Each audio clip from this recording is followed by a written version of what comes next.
Itu meninggalnya nggak wajar, Mang. Nggak wajar. Sebelah badannya kurus, sebelah sininya gemuk. Dari Umur sebelah berapa itu? Itu masih baru lahir di rumah sakit. Oh, masih orok ya. Iya masih. Saya bertanyakan kepada makhluk gaib yang di depan itu, katanya dijadiin tumbal buat pesugihan berasnya. Itu laku keras, Mang. Berapa ton tuh? Waktu itu kalau nggak salah 21 ton.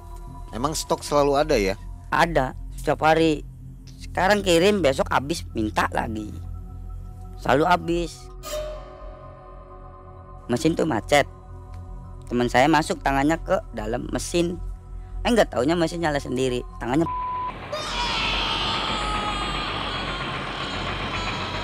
itu yang warna beras tuh merah semua. Darah semua beras. Dibuang. Dibuang langsung. Ada gosip-gosip, tapi ya orang yang ngegosipinnya meninggal. Jadi kalau udah ada yang tahu meninggal. Meninggal. Ini sehari ini tahu, 2 hari kemudian meninggal. Demi membantu perekonomian keluarga, membuatnya harus bekerja di usia muda dengan menjadi buruh pabrik beras. Karena kepolosannya, segala perintah dari bos selalu diikuti. Bahkan perintah tak lazim pun dia jalankan. Ia harus menyiapkan sesajen untuk ritual pesugihan sang bos. Pesugihan yang meminta tumbal orang tersayang dan nyawa buruh di situ. Ngerinya, kejadian ini masih berlangsung hingga saat ini dan harus dilalui oleh Mas Sukma.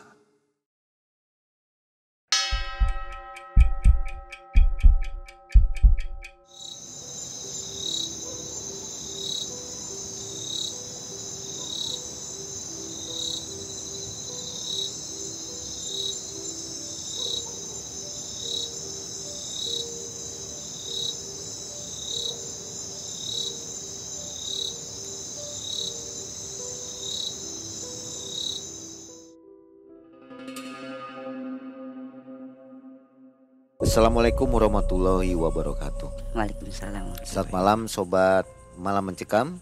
Senang sekali Mang Ei dan tim bisa menemui Anda di kesempatan malam hari ini. Hari ini ada narasumber, tampaknya masih muda nih di depan kita. Ini namanya Mas Sukma ya. Mas Sukma akan berkisah kepada kita tentang sebuah kisah nyata. Kejadiannya tahun 2017 ya. Iya betul. Yang ternyata bosnya itu melakukan pesugihan. Begitu ya Mas Sukma. Iya. Kita kenalan dulu ke Mas Sukma. Apa kabar Mas Sukma? Alhamdulillah baik. Mas Sukma aktivitasnya apa nih? Saya bekerja di pabrik beras. Di tempat yang mau diceritakan ini. Iya betul. Ini diceritakan nggak apa-apa nih? Enggak apa-apa. Aman ya? Aman. Oke baik.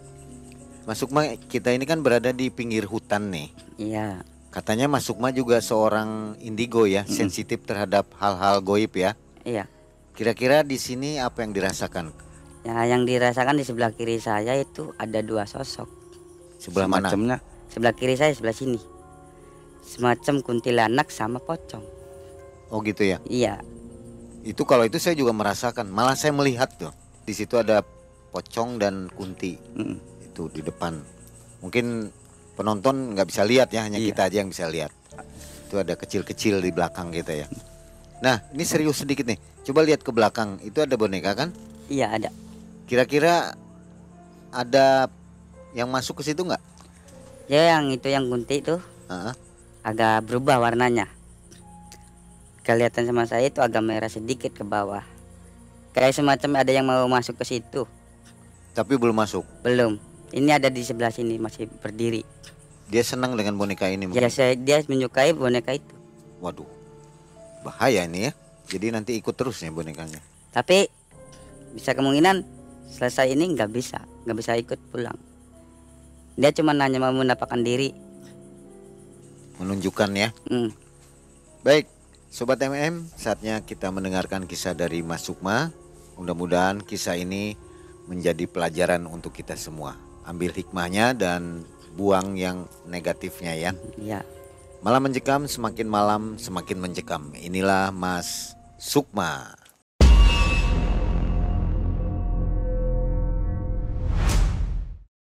Jadi begini Mang ceritanya, di tahun 2017 itu saya masih sekolah kelas 2. Usia saya baru 14 tahun. Nah, berawal dari itu saya naik motor dimarahin sama si Abah Otong. Nah, dimarahin karena knalpot bising. Saya dimarahin gini, "Kamu kalau naik motor pelan-pelan." Nah, saya kan ngerasa salah karena saya minta maaf dan saya ngejelasin bahwa saya lagi buru-buru udah kesiangan. Mau sekolah. Iya, Itu pakai motor siapa kok? pakai motor kakak. Masih kecil udah berani naik motor. Iya, pakai motor kakak. Nekat minjem ya. Dia nekat itu juga karena buru-buru, karena motor sayanya masih ada di bengkel. Selang 2 hari kemudian di situ ibu saya sakit parah. Di jam 2 atau jam 3 malam ibu saya selalu kerasukan, perutnya membesar. Nah, si nenek itu, nenek saya minta ke orang pintar semacam dukun. Kata si mbak dukunnya, ini ada yang nyantet. Terus saya kan berhubung saya masih muda, jadi saya nggak tahu, jadi saya cuma bisa diem. Pas saya sekolah kelas 3, saya ditanya sama Pak Ustadz, ibu kamu masih sakit? Iya. Gimana cara nyembuhinya? Nah, kata Pak Ustadznya, ini semua kan gara-gara kamu naik motornya nggak pelan-pelan. Ingat gak? Oh iya ingat, waktu itu saya dimarahin sama si Abah Otong. Nah, jadi si Abah Otong itu marahin saya tapi mau ngebunuh ibu saya. Di setiap jam 2 jam 3 malam selama ibu saya kerasukan, ibu saya mau ngebunuh saya. Ibu mau Iya. gara-gara santet itu. Iya, gara-gara santet itu. Di malam hari itu, waktu itu ibu saya nangis. Saya lagi di kamar. Tiba-tiba ibu masuk ke kamar saya membawa golok. Bunuh saya. Nah, yang saya pertanyakan, kok bisa ya mau saya terus, sementara yang lain enggak. Di rumah ada siapa aja? Di rumahnya cuma ada saya, nenek, kakek. Berhubung kakak saya belum pulang, kakak saya kerjanya pulangnya jam 11 malam. Kalau bapak gimana? Kalau bapak lagi merantau. Oh, jadi bapak nggak tahu ya? Nggak tahu bapak kejadian itu. Jadi setahun yang kemudian ibu saya sembuh. Apa saya udah lulus SMP nih, saya bekerja di pabrik. Suatu pabrik itu yaitu pabrik beras. Yang punyanya kan bos saya kan itu bos Otong yang mau ngebunuh saya.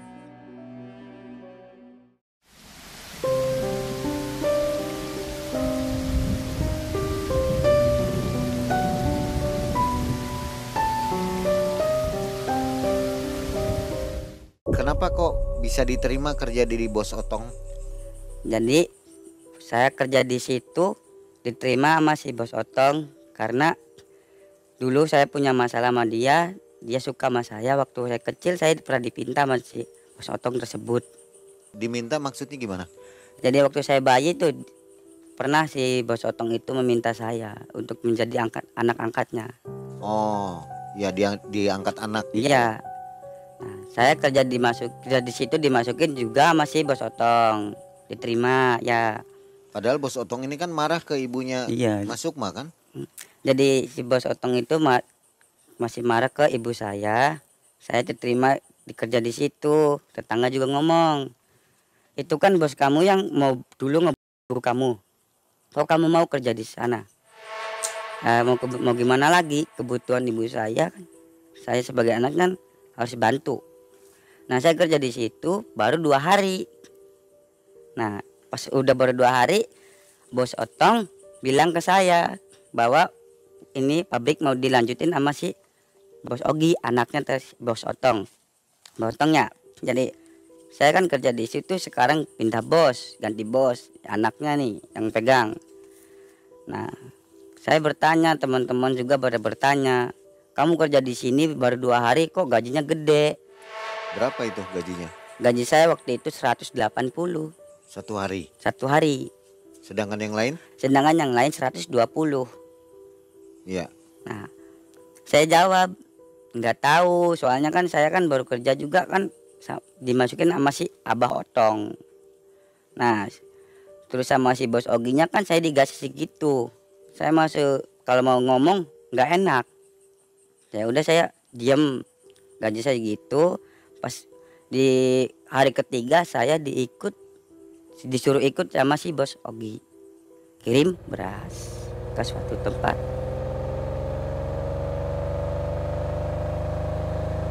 Pas kirim beras pulangnya saya suruh ke rumah dulu. Dari rumahnya bos Ogi tuh saya berangkat ke pabrik bawa sesajen jam 12 malam. Itu lewat dari pintu belakang.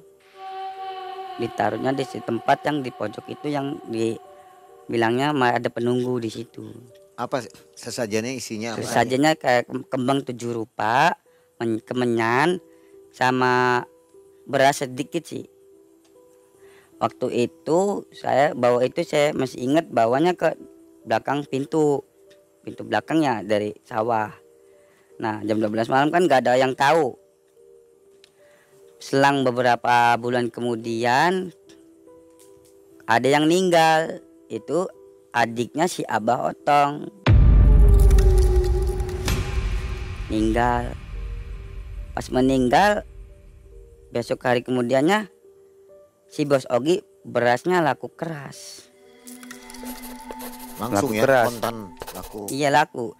Biasanya stok 6 ton, 10 ton gak pernah habis. Sekarang habis 20 ton juga udah habis, nggak ada stok. Di situ saya bingung.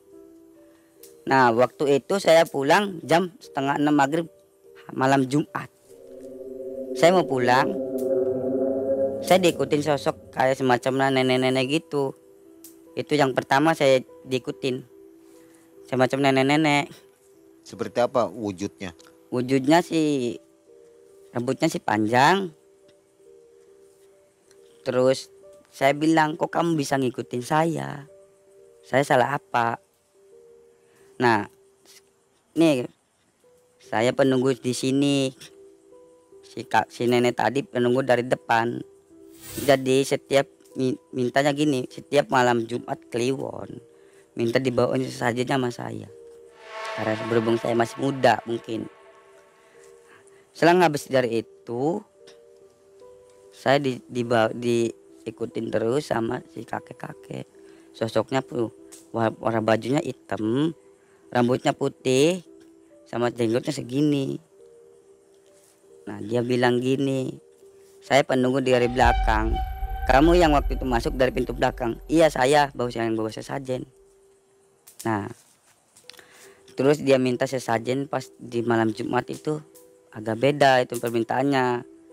Minta kembang 7 rupa, kemenyan, sama beras 2 karung, terus emas 2 gram, sama uangnya 2 juta, sama kepala kerbau. Itu minta ke Mas Sukma? Iya minta ke saya, tolong disampaikan ke si bos Ogi. Saya nyampein.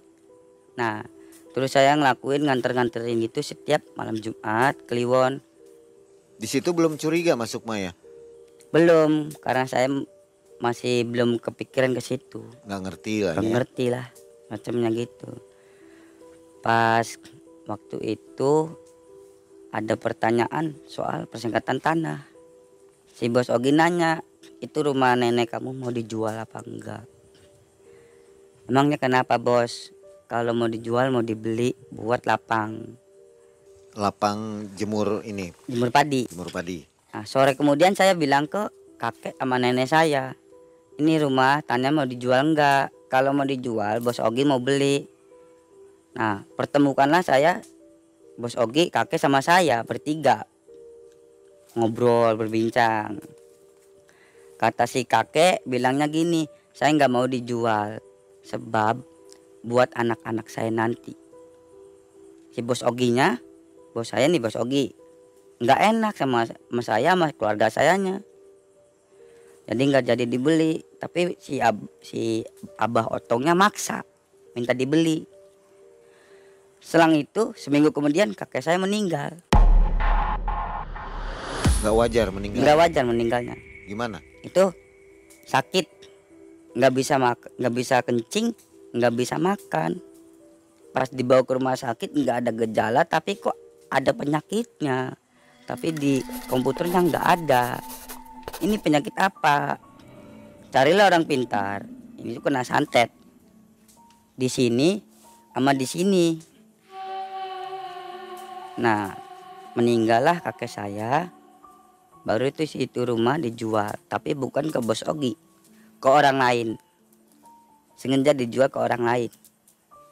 Nah, jadi si orang lain ribut lagi soal tanah, maunya dibeli sama si Abah Otong sama bapaknya. Si bos Oginya kan cuman nyampein apa yang disuruh sama si Abah Otong. Nah, pas di situ saya nggak peduli, saya nggak mikirin sebab apa, saya sebagai cucu yang nggak ikut campur. Saya kerja di situ setiap hari, ditanyain, dibujuk, dirayu. Nah, pas di malam Jumat itu saya disuruh bawa sesajen. Nah, paman saya kan istrinya lagi hamil. Pas paman saya istrinya lahiran, meninggal, usahanya nambah maju. Dari kakek meninggal sampai anaknya Iya, meninggal berapa lama itu? 4 hari. Beruntun berarti ya? 4 hari sebelum 4 hari kakek saya meninggal, pas udah 4 hari baru ke istri paman saya, anaknya yang meninggal, yang baru lahir. Itu meninggalnya nggak wajar, Mang. Nggak wajar. Sebelah badannya kurus, sebelah sininya gemuk. Dari umur berapa itu? Itu masih baru lahir di rumah sakit. Oh, masih orok ya? Iya, masih. Lahir di rumah sakit, pas pulang dikabarin anaknya meninggal. Saya bertanyakan kepada makhluk gaib yang di depan itu, katanya dijadiin tumbal buat pesugihan berasnya. Itu laku keras, Mang. Berapa ton tuh? Waktu itu kalau nggak salah 21 ton. Emang stok selalu ada ya? Ada setiap hari. Sekarang kirim, besok habis, minta lagi. Selalu habis.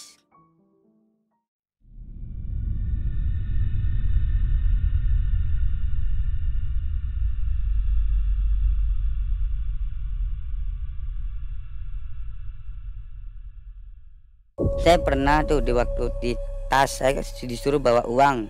Habis kirim kan bawa uang, saya bawa uang sebanyak 98 juta. Saya ngasih ke bos saya dikasih uang tip. Ini buat kamu 100.000. Saya ngomong, ini uang ntar kalau dimakan keluarga saya ada yang jadi tumbal nggak? Nggak, aman, Bang, aman. Kok berani nanya gitu? Iya, nggak apa-apa. Biar saya mau keluar dari situ. Tapi gak dibolehin sama si Abah Otong. Belum tahu kan kalau si Abah Otong dan Ogi itu melakukan pesugihan, belum tahu kan? Saya udah tahu. Tahu dari mana? Dari si Abah Otongnya cerita. Gimana Abah Otong bilang? Si Abah Otong gini bilangnya, kalau pesugihan saya mau dikasih ke anaknya. Oh, ngaku begitu ya? Iya, ke saya. Itu cuma ke saya. Karyawan yang lain-lain enggak. Momennya waktu itu disuruh ambil es ke rumahnya si Abah Otong. Ambil es batu. Terus saya diberhentiin sama si Abah Otong, suruh masuk ke buah kamarnya. Di kamarnya itu ada sesajen. Di pojok rumahnya ada sesajen. Di atasnya ada 2 foto. Si nenek tersebut sama si kakek. Jadi waktu itu saya masuk. Si Abah bilang, kamu jangan cerita sama siapa-siapa. Soalnya saya mempunyai pesugihan. Dan pesugihannya sekarang ini mau keturunin ke anak saya. Yang sekarang jadi bos kamu. Udah masuk ke si bos Ogi. Nah, ya udah saya tahu, tapi kamu jangan kasih tahu siapa-siapa ya. Iya. Jadi di situ saya seperti dianggap anak mas gitu. Saya minta uang berapapun dikasih. Saya minta bon, uang 500 dikasih. Sementara karyawan lain nggak dikasih, cukup 50 dikasihnya. Kalau saya nggak, beda. Itu pada istilahnya iri nggak? Pada ngomong itu juga iri. Enak banget jadi kamu. Sementara saya ngerasain, malah saya yang takut. Saya takut pas saya keluar saya jadiin tumbal. Dari antara keluarga saya dijadiin tumbal. Saya takut di situ. Nah, saya pernah coba keluar, saya buat masalah waktu itu. Apa buat masalahnya seperti apa? Jadi waktu itu lagi ngegiling padi, ya. Sengaja saya dimacetin, mesinnya dimatiin sama saya. Dirusak. Dirusakin. Saya dipecat, akhirnya si Abah Otong datang. Kemana Sukma? Kata si Bos Ogi, dipecat sama saya. Karena dia matiin mesin sampai hancur semua. Ditampar lah si Bos Ogi sama si Abah Otong. Saya disuruh berangkat lagi. Keesokan harinya saya berangkat. Saya bertanya, kok saya disuruh berangkat lagi? Sementara kan saya udah dipecat. Udah, kamu jangan banyak ngomong, kerja di sini lagi. Pas di kejadian saya dipecat, 2 hari kemudian, teman saya kan yang baru masuk, saya ngomong, kamu kerja di sini hati-hati. Emang kenapa hati-hati? Mesin tuh macet. Teman saya masuk tangannya ke dalam mesin. Enggak taunya mesin nyala sendiri. Tangannya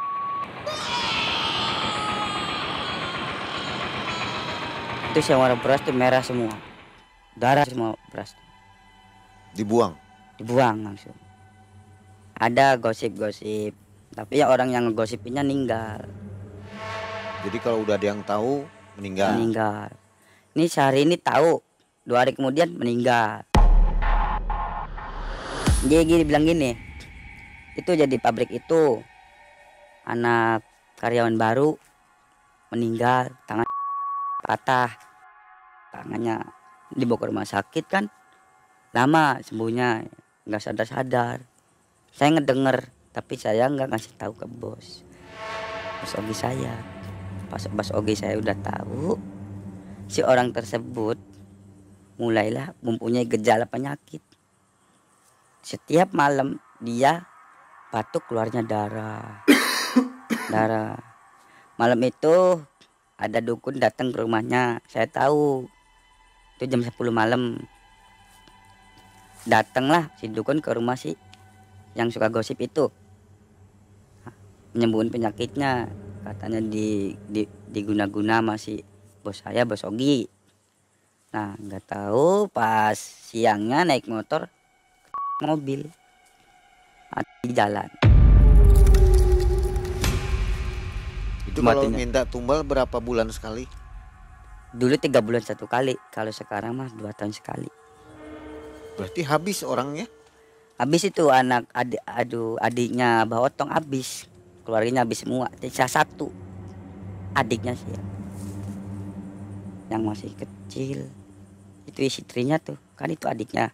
Jadi yang korbannya dari suaminya, anak pertama, anak kedua, anak ketiga. Habis semua. Kalau Bos Ogi ini kan anak juga. Ini kalau Bos Ogi kan anak bungsu. Nggak ditumbalkan. Enggak.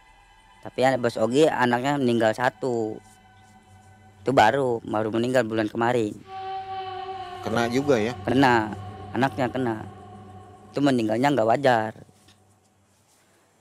Jadi nggak wajarnya, saya bilang nggak wajarnya gini, kakinya nggak ada 1. Waktu lahir kan meninggal, nggak ada 1. Kan saya ikut. Dan sekarang si istrinya Mbah Otong sedang mengalami penyakit. Sebentar kan, bentar lagi kan minta tumbal. Kalau minta tumbal kan bulan 9 minta tumbalnya. Jadi sekarang kan si istrinya Abah Otongnya sakit. Sakitnya nggak wajar. Dibawa ke rumah sakit nggak sembuh-sembuh. Dibawain orang pintar sama nggak sembuh.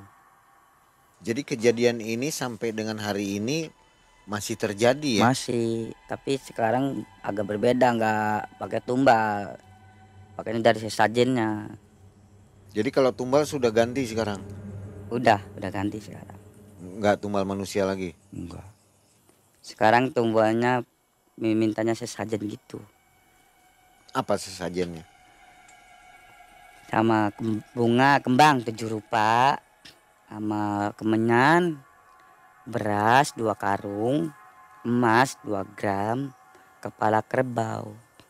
Jadi maksudnya di situ minta beras 2 karung itu biar stok beras habis semua. Minta emas 2 gram, sekarang kan istrinya emas semua, biar laris, biar cepet. Dan ditambah juga uang sekarang 2 juta.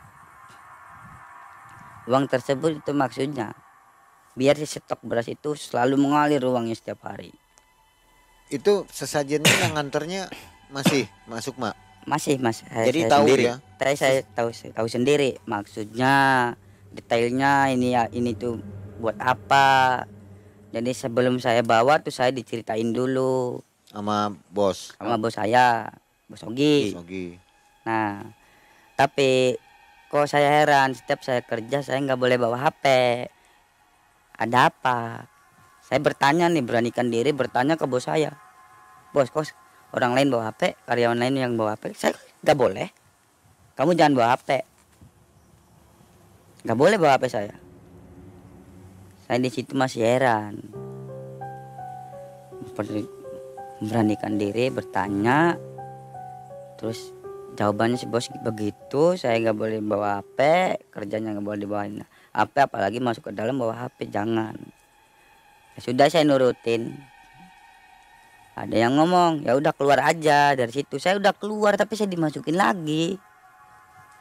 Saya bilang gitu.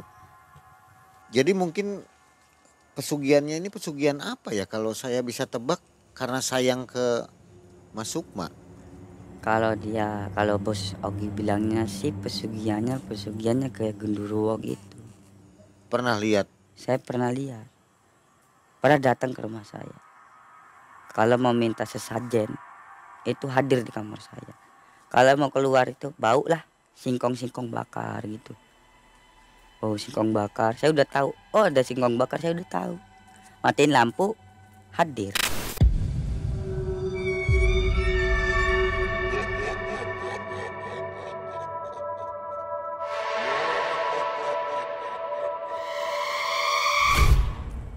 Besok, Dia ngomong. ya, besok malam Jumat kamu ke situ bawa sesajen. Oh, dia ngomong. Iya. Siangnya saya nunggu waktu momen gimana caranya saya berdua sama bos bicara 24 mata sama bos saya. Haruslah kalau masih banyak orang saya pulang dulu, ambil HP, telepon dari HP untuk ngasih taunya. Apapun itu, cara komunikasi lah, berbicara langsung ke depan orangnya lah. Karena kan itu udah tugas saya. Jadi meminta sesajen gitu tuh melalui saya. Sekarang kan saya udah dipercaya di situ, udah dipercaya di kerjaan situ, di pabrik beras. Bahkan saya pernah kirim juga sampai malam, sampai jam 3 pagi itu waktu Lebaran Idul Fitri. Saya sampai 2 hari nggak pulang, kirim beras terus.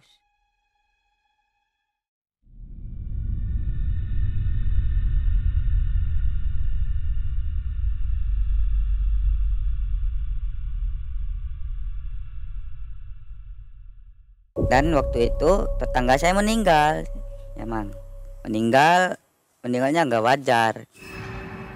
Saya bilang nggak wajar karena saya tahu itu kelakuannya si Abah Otong. Kapan itu? Itu bulan 6 Juni 2023. Baru ya. Tadi kan katanya udah nggak minta tumbal lagi. Udah nggak minta juga, itu kan bukan tumbal dari si bos itu, bos Ogi. Dari tumbalnya si bos Otong, dia kan ngegosip. Jadi dia disantet sama si bos Otong biar nggak gosip. Waktu jam 12 malam saya ngelihat seseorang lari ke lorong rumah saya, naruh suatu barang itu berbentuk air. Air itu nyerap ke rumahnya. Pas orang itu meninggal, saya dikasih uang sama si Abah Otong. Berapa Ini itu? Nominalnya 250.000. Kok saya nggak kerja dikasih uang? Itu waktu ngasih uangnya malam hari. Ini uang apa? Saya bilang kan, itu uang kamu karena kamu udah ngirim beras. Sementara saya udah dikasih. Uang tersebut saya kasih ke masjid, dimasukin kotak amal. Biarin dimasukin kotak amal. Tetangga saya kan meninggal tuh. Meninggalnya tragis banget, Pak. Kereta. Gara-gara ngegosipin. Iya. Gara-gara gosip dia meninggal kereta jam 3 malam. Mau ke pasar. Ini kita ngegosipin dia gimana? Nggak apa-apa, kan saya sendiri bilang, jadi nggak dipermasalah. Karena Jadi- sayang ya ke Mas Sukma nggak akan di. Jadi si sosok itu ya kan udah tahu saya. Nah, si bos Ogi ngasih saya satu makhluk gaib untuk jaga-jaga buat saya. Nah, saya kan tadi kan seperti bilang kan, saya seperti anak emas di keluarga itu. Itu warga curiga nggak? Kan banyak yang meninggal. Warga curiga, banyak curiga. Tapi tutup mulut semua. Saya soalnya udah tahu yang gosip meninggal. Berarti sudah berapa tahun sampai sekarang? 6 6 tahun. 6 tahun. Mas Sukma nggak pernah keluar dari Nggak penjara pernah itu? keluar di situ dari terus. Di situ terus. Keluar dipanggil lagi. Keluar dipanggil lagi. Kalau saya mau minta apa-apa aja, gak boleh kerja di mana-mana. Mau minta apa dikasih. Udah dikasih apa aja? Saya handphone sama motor. Sekarang ini Iya. nggak minta yang lain-lain. Enggak, saya nggak berani mau minta lagi tuh. Kalau uang saya berani. Jadi saya tuh selalu minta uang, dikasih, kerja di situ, saya beliin barang, uang tersebut kayak nggak ada hikmahnya gitu, Mang. Kalau saya beliin buat apa aja udah nggak ada hasilnya gitu. Nah, jadi saya itu di situ bingung, kok nggak bisa dijadiin barang, uang tersebut cepet banget habisnya, nggak ada hikmahnya sama sekali. Nah, di tahun kemarin saya beli motor, dari uang tersebut rusak terus. Kredit atau cash? Cash, Motor apa itu? motor Beat. Jadi selama saya beli motor itu, selama 4 hari motornya rusak terus. Kerusakannya itu ya waktu saya pakai mogok, bannya bocor, kadang mesinnya mati sendiri, kadang turun mesin. Ke bengkel udah capek saya. Sampai habis juga uangnya. Uang habis semua, jadi uang dari kerja di situ percuma, nggak ada hasilnya. Nah, saya capek ngurus motor itu rusak terus, akhirnya dijual lah motor tersebut, motor Beatnya. Si pembelinya meninggal. Seminggu kemudian kecelakaan, motor pun hancur. Jadi kena tumbal ya. Kena, jadi dia tuh meninggal, kalau nggak salah meninggalnya di kalau HP hancur itu waktu itu meledak HP waktu lagi dicas. Baru beli itu 1 minggu. Itu waktu saya beli HP, 1 minggu kemudian saya ngecas HP, meledak tuh HP. Nah, saya bingung, kok uang saya kerja tersebut selalu nggak bisa beliin barang gitu. Itu hartanya seperti apa si bos Ogi ini? Ya, dibeliin tanah. Tanahnya banyak sekarang, banyak tanah. Jadi ngumpulinnya di tanah ya. Iya, biar nggak terlalu mencolok sama orang-orang. Mobilnya banyak. Mobil cuma 1. Mobil apa dia? Mobil Avanza, itu mobil pribadi Avanza. Jadi nggak kelihatan mewah ya Nggak kalau kelihatan. kendaraan gitu. Jadi biar nggak terlalu mencolok ke orang-orang, biar kelihatannya wah orang sederhana. Bos Ogi ini punya anak berapa? Sekarang anaknya sih 3, mati 1, jadi 4. Semuanya kan 4, mati 1. Sekarang ada 3. Nah sampai hari ini kekayaannya masih terus masih berlanjut ya. masih berlanjut. Itu yang meninggal anak pertama. Yang kan yang namanya pesugihan kayak gitu kan yang dari keluarga, yaitu dari anak pertama. Meninggal dulu anak pertama, barulah lancar usahanya. Masih sering atau masih disuruh sesajen? Masih Sampai hari ini. ya, masih sampai sekarang. Saya setiap malam bawa sesajen ke situ. Tuh di hari Jumat Kliwon saya bawa sesajen, ditaruh di tempat tersebut, di pojok ini, di sini. Sekali bawa tuh dua gitu. Tahu nggak Mas Sukma dia melakukan pesugihannya di mana ini? Dari dukun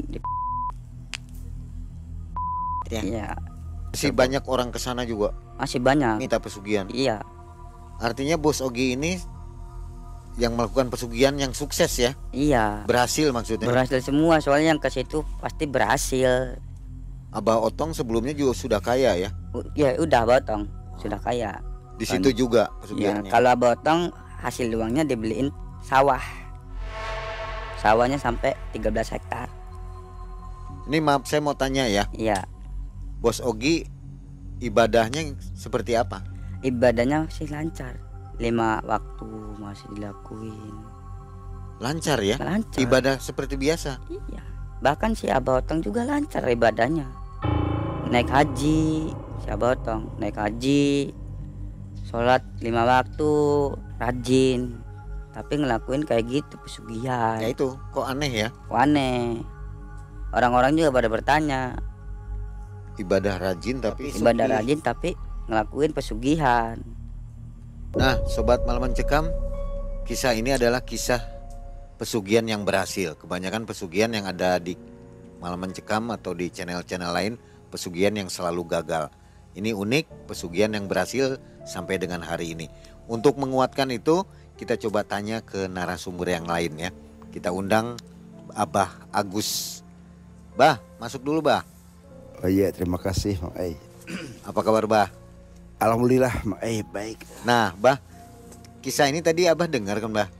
Ternyata bosnya Mas Sukma ini berhasil melakukan pesugihan sampai dengan hari ini. Kira-kira bagaimana menurut Abah? Jadi begini, berbicara masalah pesugihan, ini kan tidak ada bahasa pesugihan ini, pesugihan putih tidak ada. Semua pasti ada satu konsekuensi yang harus diterima. Berbicara pesugihan, ini adalah seseorang yang katakanlah dia berkolaborasi, meminta kepada hal-hal yang di luar syariat Islam, yaitu bersekutu dengan iblis, setan, demit, marakayangan. Nah tapi di kisah ini Bah, si bos siapa namanya? Bos Ogi, Bos Ogi. ini ibadahnya bagus Bah. Betul, masalah ibadah segala macam itu kan bisa saja dia menjalankan. Tapi wallahu a'lam bishawab, masalah diterima atau tidaknya termasuk ya kita sendiri yang tidak melakukan pesugihan segala macam, bisa saja itu berjalan. Cuma kembali selama dalam seseorang menurut ceritanya dari Mas Sukma sendiri ya, dia melakukan satu pesugihan ke arah situ tuh kan. Karena kalau kita bicara pesugihan, ini korelasinya nih ke unsur negatif, ke hal yang hitam. Tidak ada pesugihan putih. Sudah pasti ada satu konsekuensi. Bisa langsung dirasakan di saat dia lagi katakanlah melakukan pesugihan tersebut. Dengan catatan pasti ada tumbal. Kalau bisa habis tumbalnya segala sesuatu, itu akan berbalik memakan kepada seseorang yang melakukan tadi. Jadi tinggal nunggu waktu aja ini. Itu. Oke, baik Bah. Bagaimana kalau kisah ini dikuak di Mengulas Malam Bah? Insya Allah nanti Abah akan ulas ya di sesi mengulas malam lebih dalam lagi, nanti kita Abah akan kupas. Oke, jadi ibadahnya itu Bah sekedar kamuflase ya Bah ya? Bisa, Bohong-bohongan gitu. betul. Karena begini, ada beberapa juga bukan hanya kasus yang tadi Kang Sukma sampaikan.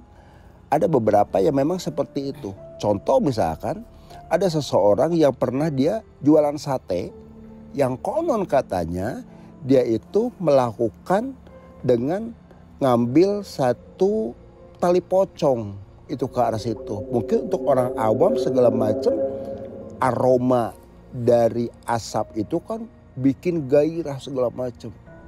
Itu ke arah situ, bikin menarik.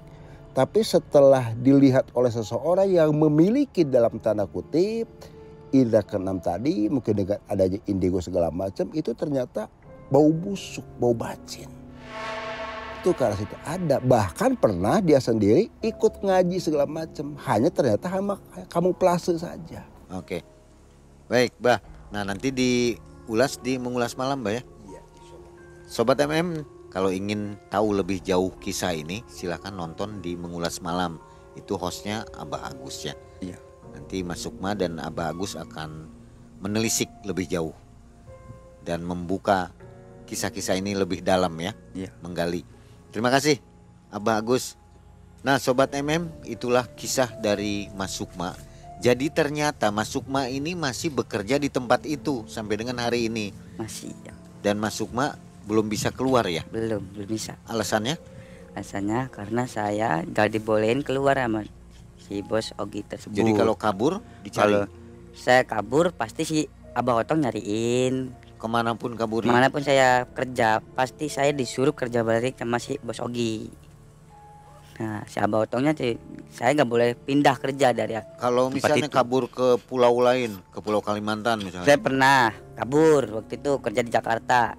Saya dibikin nggak betah. Jadi pulang lagi. Pulang lagi 3 hari pulang kerja lagi di pabrik si bos Ogi. Nggak betah. Nggak Gimana betah. perasaannya? Saya diganggu sama sesosok anak kecil. Apa katanya? Bilang, dia ngomong. Bilang gini, kamu di sini nggak akan pernah lama kerja di sini. Lah kenapa? Karena kamu bakalan tahu sendiri. 3 hari kemudian itu saya tahu, saya didatengin dari mimpi. Saya suruh pulang sama si Abah Otong tersebut. Oke, baik. Nah, Sobat Malam Mencekam, ini kisah yang benar-benar sepertinya belum ada di Malam Mencekam. Biasanya kisah kita itu pesugihan yang gagal. Ini pesugihan yang berhasil. Nonton kisahnya di Mengulas Malam, di channel Mengulas Malam bersama Abah Agus. Itu akan dikuak lebih jauh. Dengan Mas Sukma juga ya, nanti Iya. hadir kembali di channel Mengulas Malam. Ya. Baik, dari kisah ini tentunya kita bisa mengambil hikmah bahwa melakukan pesugihan itu adalah hal yang tidak baik, bukan kurang baik lagi, tidak baik. Tingkatkan keimanan kita kepada Allah Subhanahu wa taala dan tetap berjalan di jalan yang benar. Tidak ada kekayaan secara instan. Terima kasih Mas Sukma. Ya, Mungkin sama-sama. kita jumpa lagi di video selanjutnya.